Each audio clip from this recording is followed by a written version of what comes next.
Quick and easy recipes here bring you a recipe for a deep fried guilty pleasure. We're going to be making french fries today.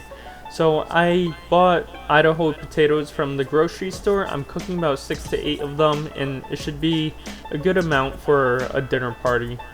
So I'm cutting the potatoes into 2 to 3 inches in length and about a quarter inch in width. I don't like my potatoes too thick. I like them to have an even crunch all around.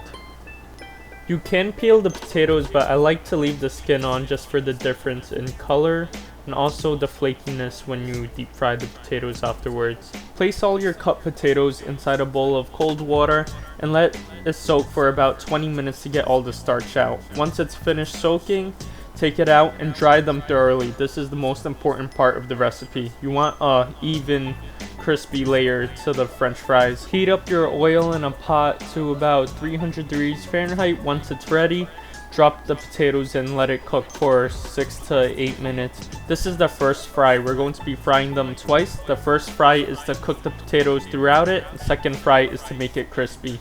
So on about a medium heat, just let them simmer, swim in the pool a little bit, mix them around, make sure they don't stick to each other or the bottom of the bowl. Take them out once it's done. Then after all the french fries are out, then you turn up the heat to about 400 degrees or a higher medium-high heat. Once the oil is heated up, we're getting ready for the second fry. The second fry is going to make the french fries crispy and crunchy. Again, we're going to be cooking this for around 6 to 8 minutes or whenever the french fries start looking crispy. So occasionally move them around, bring them to the surface to take a look at them. They're not done yet at this moment. So you could see the nice brown color that they have now. They've been in for around 6 to 8 minutes. And once they float to the top, they're about done and they're very crispy. Once they're taken out of the fryer, you have to season them immediately. Today I just use salt, but you could use Cajun seasonings or any of your favorite seasoning blends.